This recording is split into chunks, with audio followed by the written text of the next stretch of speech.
Assabet River is a really beautiful river, and it's a great place to canoe. And you can see tons of wildlife. And I know your school's right on the Assabet too.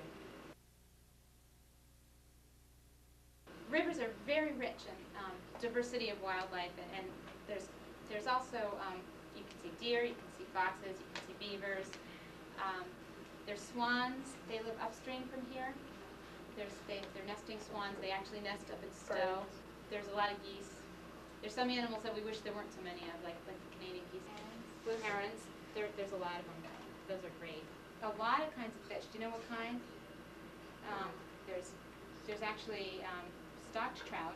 There's bass. There's pickerel. There's sunfish. There's all kinds of stuff. There's carp. Mallard ducks, black ducks, teal ducks, lots of ducks. Yeah, oh yeah, lots of hawks. Kestrels, ospreys too. Yeah, this is a snapping turtle shell. Turtles. What do you know? What other kind of turtles? We've got painted turtles, which are if you canoe down the river, you'll see logs, and especially if it's a sunny day, they love to sit in the logs. And if you go by, they'll jump off the logs. They're a little shy, but there's a lot of them. Yeah, lots of bugs. Beautiful dragonflies and damselflies. This tree was chewed by a beaver, one of the many species found along the Assabet River. This is the Assabet River behind our school. As you can see, there's a lot of duckweed and trash floating in it. Yes, that is one of my things. I said, when you go down to the river, take a bag. When you see trash, you can just put it in yourself.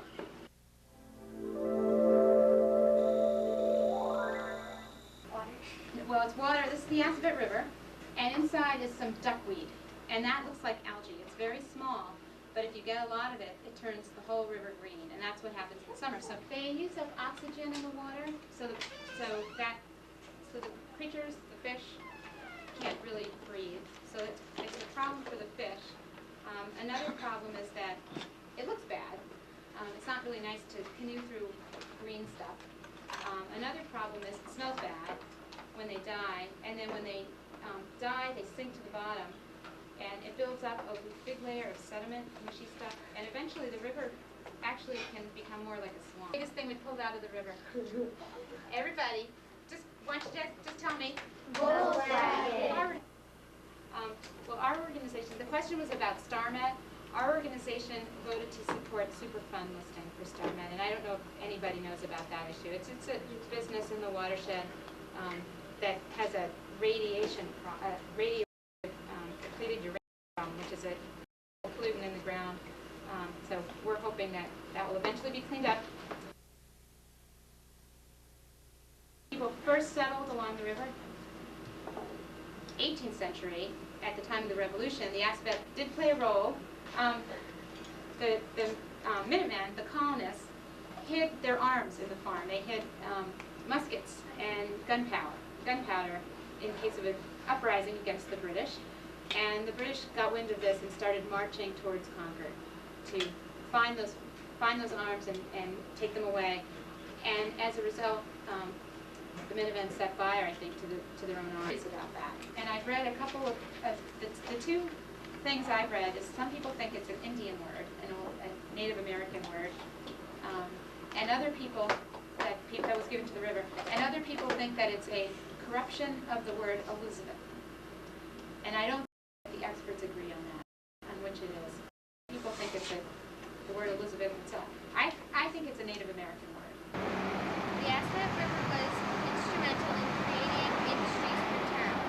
This is the Assabet River behind Damon Mill.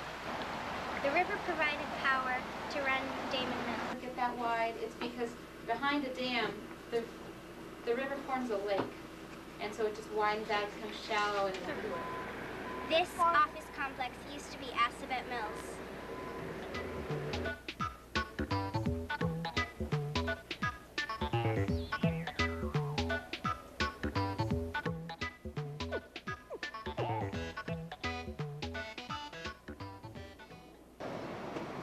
This mill was a lot bigger than the Damon Mill. This is the Assabet River behind another part of the clock tower plant.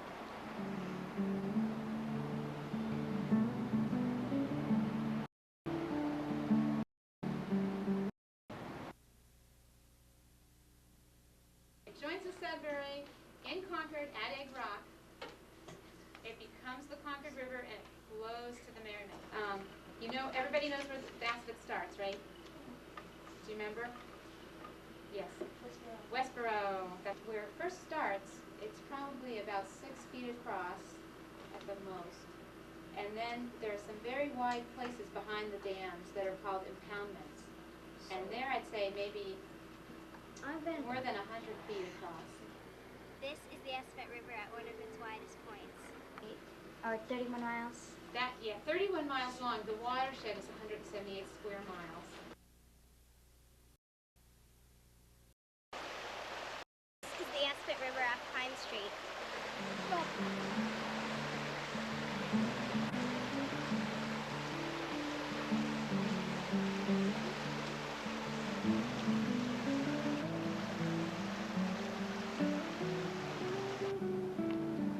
This is the Assabet River behind Ceres and Maynard.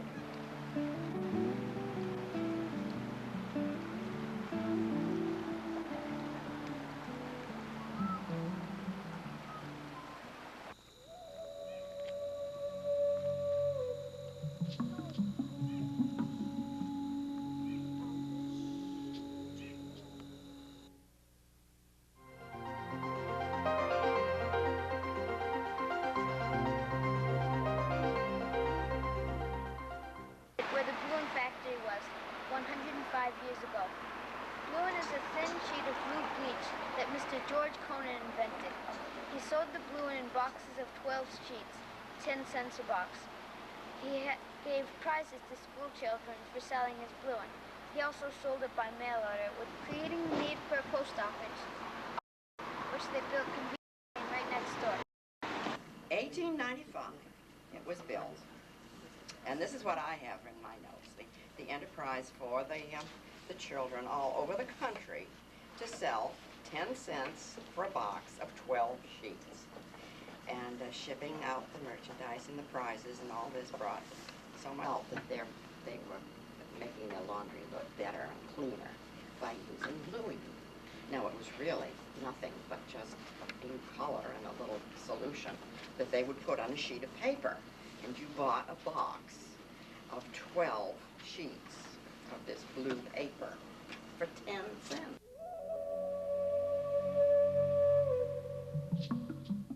They tell me, of course I never made it, I don't even know, but it would simply be a sheet of white paper, and they would make big vats of this solution that would turn blue. And they would soak the paper in the solution and then lay it out to dry. And when it was all dried, they would fold it into little squares, put it in the box, and make their box of 12 sheets. And that's really all it was.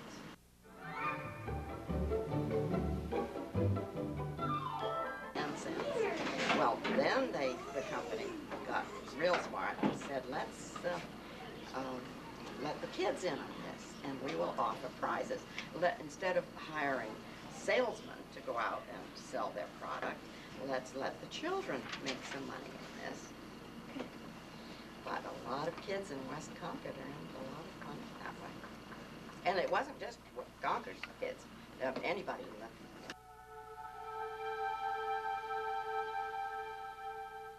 the laundry looked better, because otherwise you had kind of a yellow color to your white clothes, your sheets and your pillowcases, and it wasn't very attractive. The blue color somehow made it look better because it was something new and every housewife wanted to try it, and it made them feel better that their laundry was better, even though it wasn't any cleaner.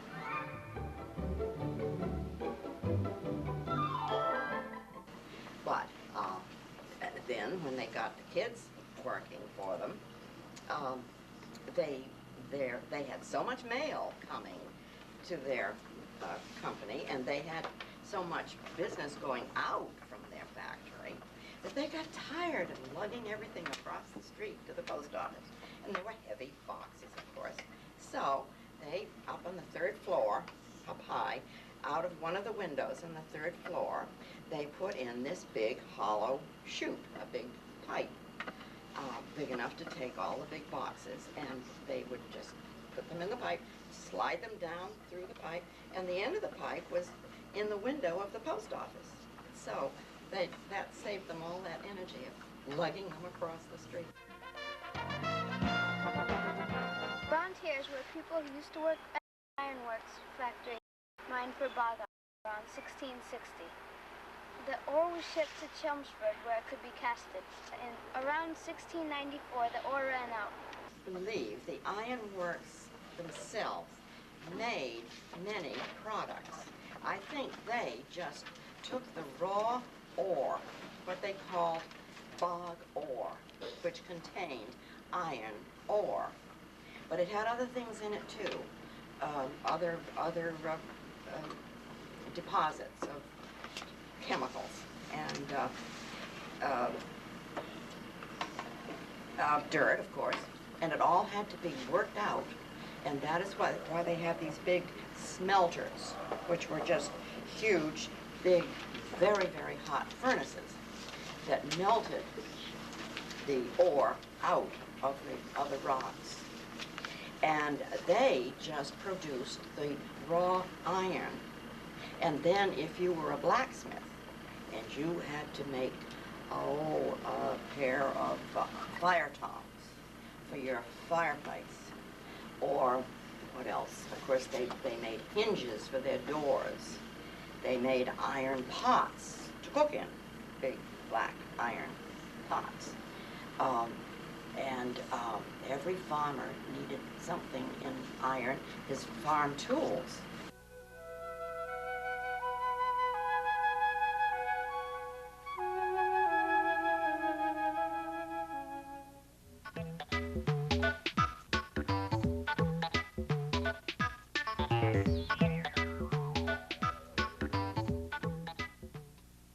Around this site is where the harness factory used to be. It was made by Harvey Wheeler in 1890. He built it where the Assabet River goes under Main Street. He hired 120 workers, creating the need for more housing. The harness shop created 20,000 harnesses a year. They made leather products, harnesses for horses, the reins for a horse, saddles for a horse, leather belts, that every man had to have a strong leather belt. Those were the main things, and that's why it was called the harness factory, because they made harnesses. Then along came World War I, and the country of Russia, in World War I, Russia was our ally. They were our friends, and we were all banded together to help each other. And they needed a lot of leather goods for their cavalry, the men who ride horses in a battle.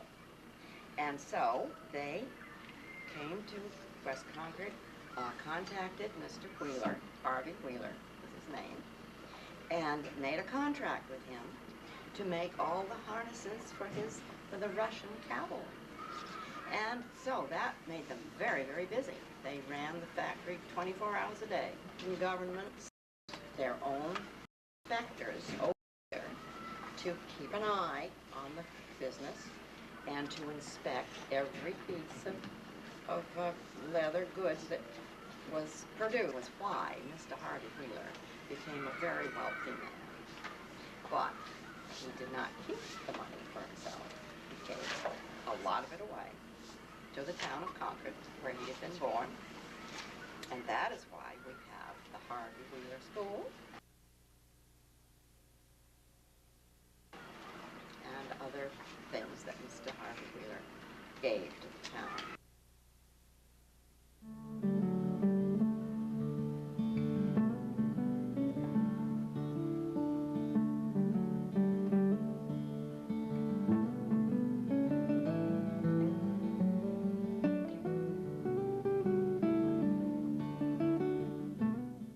This and the houses you just saw saw were built on Cottage Street for the harness factory work.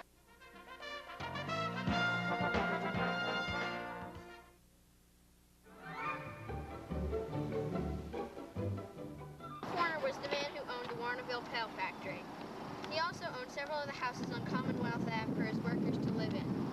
The Pail Factory was down that way.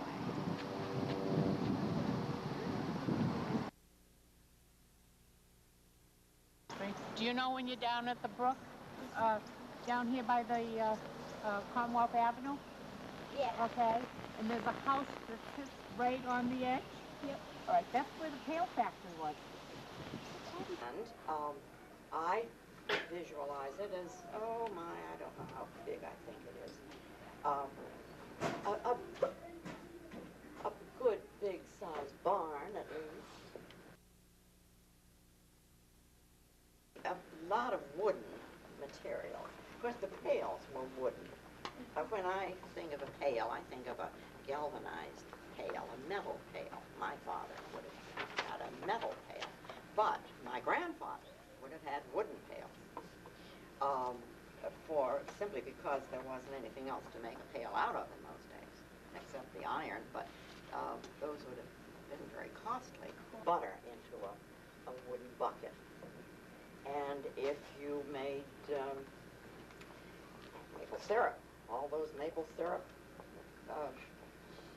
buckets that were hung on the maple trees were wooden buckets. If you had to have a water pail for your well, because you didn't have any town water, no turn on a faucet, you just had your own well in those days, and you needed a bucket to get lower down into the water to pull up your water. Team of 6 white horses to pull his wagons. When he got a wagon full of products ready to go to market, probably to Boston, he would hitch up his 6 horses, and it was a very lovely sight to see them going through the town. It burned down. Eventually, yes, it burned. Burned to the ground. The Loring Lead Works, who was here before Mr. Warner, this was back in the early 1800s, when Mr. Loring started a lead pipe business on the same, same location where the pail factory was. This up is because they had to have water to do certain things in the factory. And at one time, you know where the dam, where the bridge is here when you cross? Yeah. This is the Pail Factory Bridge. This is the dam. River, the Neshoba Brook Dam, would have been their water power. This is Warner's Pond. It was made in 1857 when they dammed Neshoba Brook and it created the pond.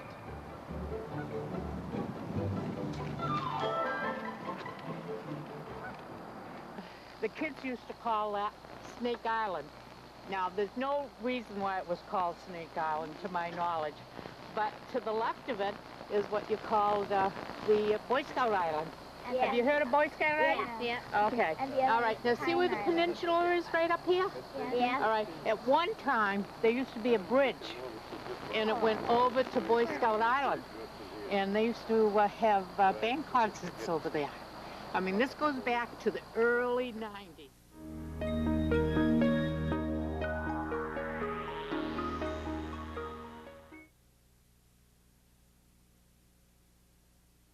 Wasn't Ralph Warner a very rich man?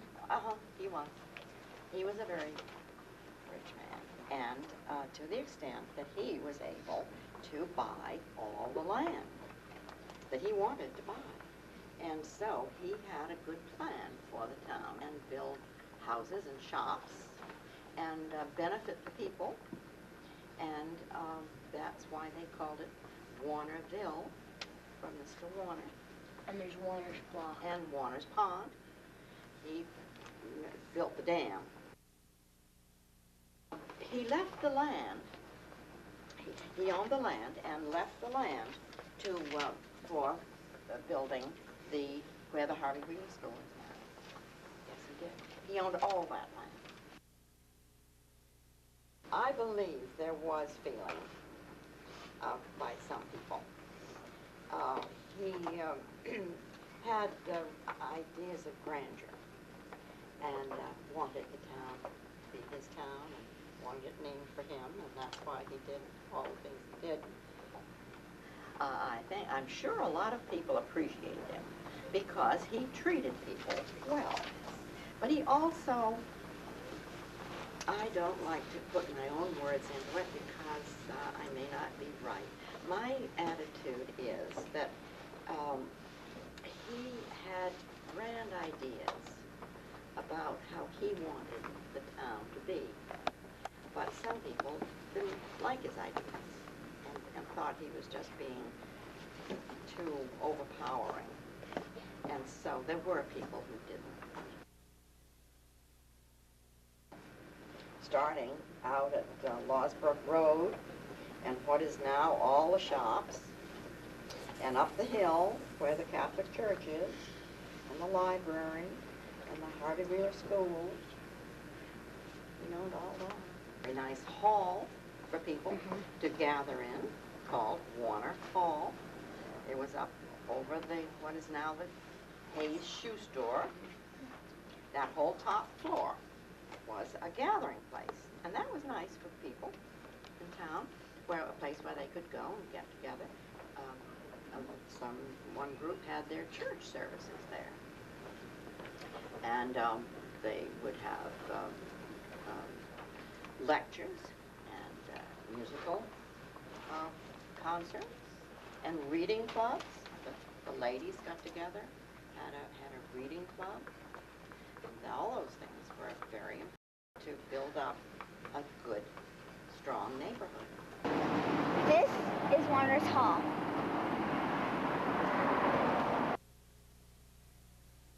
These are some of the houses that Ralph Warner owned.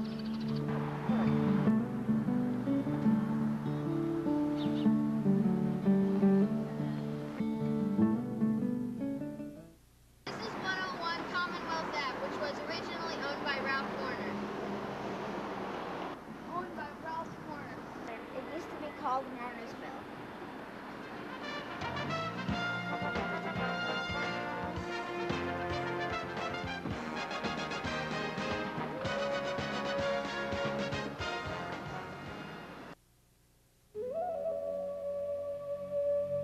Have you all seen this picture of the mill? In the front of the mill there is Edward. There's Edward. He did a great deal for the town. He was very modest, and his mill was, his mill was considered a very fine example of a small mill. The founder of David Mill? Well, he took it over from his father, Calvin. Calvin worked very hard, and he was a good owner, and he worked very hard, but he died. He died when his son, Edward, was only 17. There was always something up on the property where the mill was, because in the 1600s, the ironworks, the Saugus Ironworks had a piece of property up there, and they were working something up there, and then after that they put a grist mill up there, and that ran for a while I believe it was in the 1700s, and then in the 1800s, Calvin Damon bought the property up there. He bought a mill up there. Invented a cloth. He combined the wool with the cotton. When he had the mill, he invented a cloth. They called it Domet cloth. Civil War, as a matter of fact, that's what they made. They made uniforms down there, for the soldiers. The day this building caught on fire, the original wood frame building, caught on fire. He was coming home in the evening in a horse-drawn buggy, and he got up to Old Store Road, and somebody met him up there and said, "Your mill burned to the ground today." which in those days people didn't care so much about the buildings, but they cared about the machinery in it, and they cared about the jobs. Into the mill in 1862. It burned down. That's right. Edward said that although it was a blow to him, he asked if there were any loss of life, and when he was told that there wasn't, he said then he had to thank God for that everything was intact, and that he could rebuild, but he could not replace a life. So he bought this place in 1930 when nobody wanted it. And he converted the building into a cold storage plant for apples, so that they would use, instead of Freon like you use in a refrigerator, they used compressed ammonia. And they chilled all of the storage rooms up in the building. They ran an old elevator, and when apple farmers wanted to store their apples in the fall and take them out slowly in the wintertime, they needed a place, a cool place to store them, otherwise they would rot. So this fellow bought this place and turned it into, they covered the walls with cork, you know what cork is, right? And the ceilings with cork, and then they refrigerated all of the main rooms of the building. And in the fall, when the apple farmers in this area brought in their apple crops. The Assabet River ever affect the mill? Oh, of course the Assabet River affected the mill. It was the power that went to the mill. Power generated about 75 horsepower, which is about the same horsepower as a Volkswagen Beetle, which is not much. And then, when the river would rise, what do you think would happen in the building? It What? would be very wet How come? because The water would what?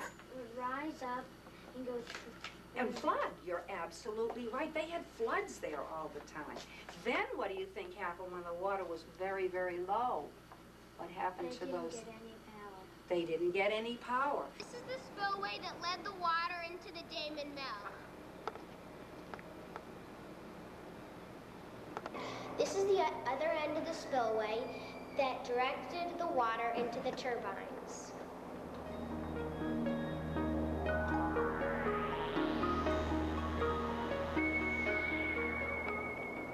This thing would be attached to the beams on the ceiling in this space and on all the floors, and they would have leather belts going from one floor to another floor, and then they took the power off the hydro turbines that are in here, and that's how they transferred it up to the floor. So if you were near a loom, over your head would be these axles spinning very rapidly. And then there'd be a smaller pulley, several of them in the particular floor, and that would come down to the loom and drive the loom. That's how they get the power up through the floors. It was fairly dangerous. Because they had these hooks. In order to stop a loom from running, they would flip the leather belt off the pulley so that it would stop spinning.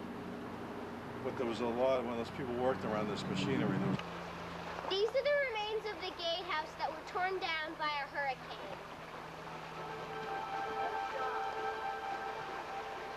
is where the area that floods out when the spillway, if this gate was still here, then the river would rise and it would force the water down through the canal. Now the canal comes under this portion of the building, and we were just looking at the open part of it. These workers were not very well educated. They were immigrants that came over. Would continued it. This was a special room. Ed would put a library up there for his workers. He also had church services up there for the workers. He had programs up there. Social. They would have singing law that came into being that said that all children who worked in the mill had to go to school 100 hours a year. But the men, the highest pay for the men would be about $34 a month. And the lowest pay would be $26, all right, a month. Now the women doing the same job would get $16 a month. You take that away from what, $36, the one who was getting the highest pay. And the children were made $11.62 for a boy. What do you think for a girl? $8.52 a month. The mill started up a little village all in itself. Store, absolutely right, they put in a store. This was station number 2 engine house, firehouse for Westville and Damon Mill.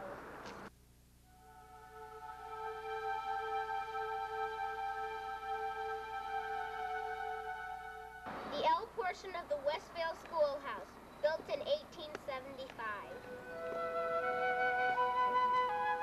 Edward put up houses for these people, so that Edward was really working for his workers. And Edward was an owner who worked right along with these people.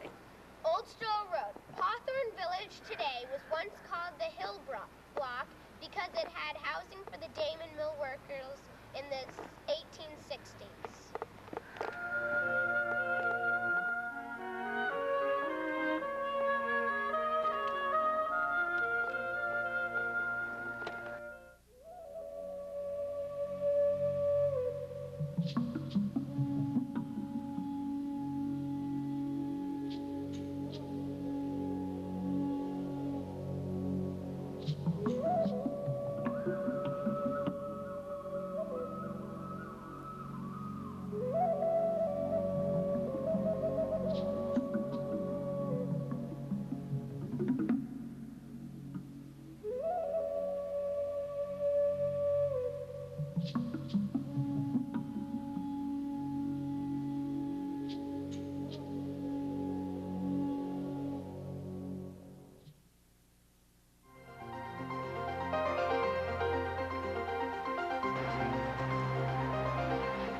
Then, in 200 years later, it was called Factory Village because of the Damon Mill by that time, but it also had been the iron works. Then, in 50 years later, it was called Damon Dale because of Mr. Damon and his big factory. Then that was changed to West Dale because it was in the west part of town.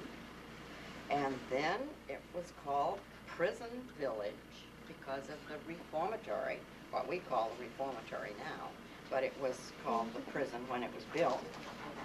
Then, because of Mr. Ralph Warner and his tail factory, it was called Warnerville.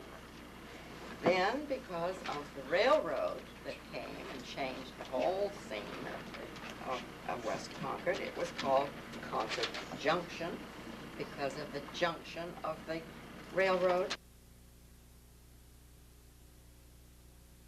We outgrew the Concord Junction because some people didn't like that name, and so they called us West Concord.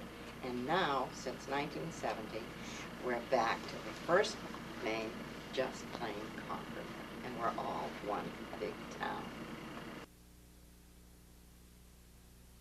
Started out with the railroad being one of the biggest main items here in West Concord.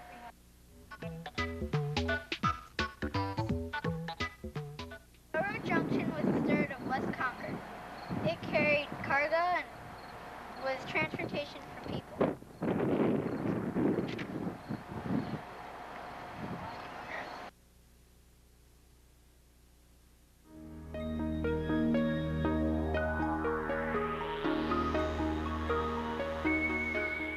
The old fire station.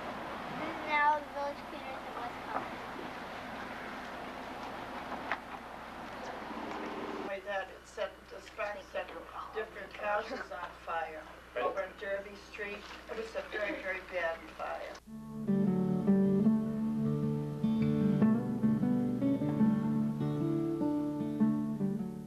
This is now the White Hen Pantry.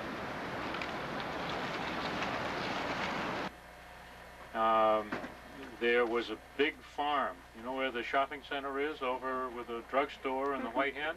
Yeah. That was a big farm, and a fellow by the name of Ben Derby owned that farm. And he owned the land where your school is, and he used to raise cattle down there. Over there at the where the White Hen is, across the tracks there. There used to be a big old house with a bunch of chestnut trees and apple trees over there, and you know. Station here in West Concord, and where the gas station is, that at one time was a farm, and the farm is now gone, and you know what's there now, a shopping center and so on. That was pretty much just open land with a barn and a house there. You know,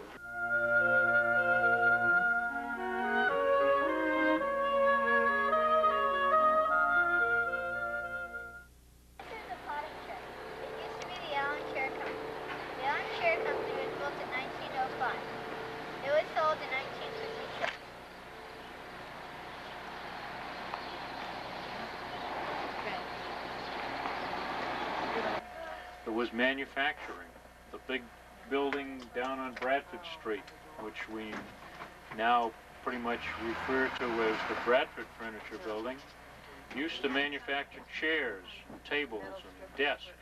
And the name of the building was the name of the manufacturing plant was the Allen Chair Factory. And that was the end of the company. There was no more. When Charles Allen sold it, that was it. They made chairs for the school. Yeah, they made chairs for the school. They made they made beautiful desks and the office chairs and things like that.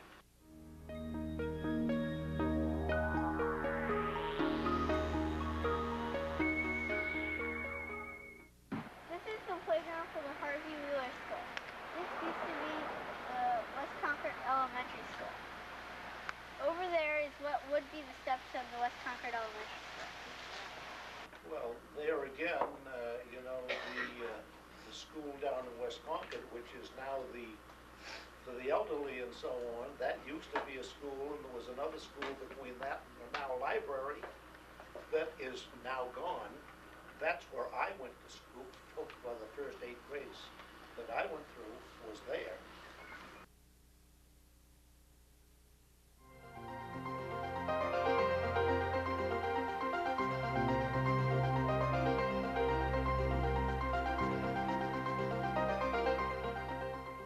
But I can tell you about this store in the 1900s.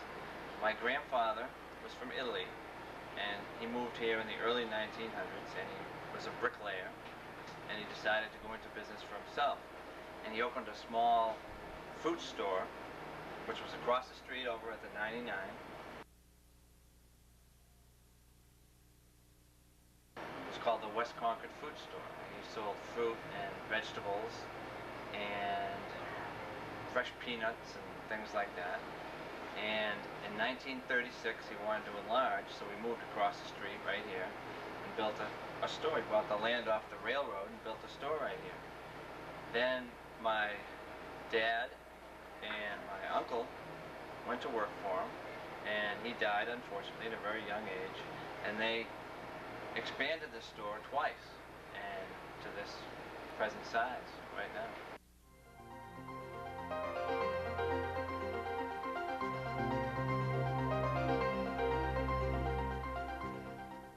Well, the 5 and 10 started 65 years ago. A man by the name of Pasquale Mealy, Patsy Mealy, started the 5 and 10. And it started right across the street where the dog grooming parlor is. Okay? So it's a much smaller, it was a much smaller building then, right? Much smaller store. I think so. And his wife and his sister-in-law ran the business for him because he started another 5 and 10 business down in Newton at the same time. That was in 1935. And after that war, Mr. Mealy moved his store across the street to where the Walden Italian Kitchen is today. That was in about 1947. And it was in that portion of the building and in another portion of the area of the what's now the Natural Gourmet. And in 1951, my father bought that business.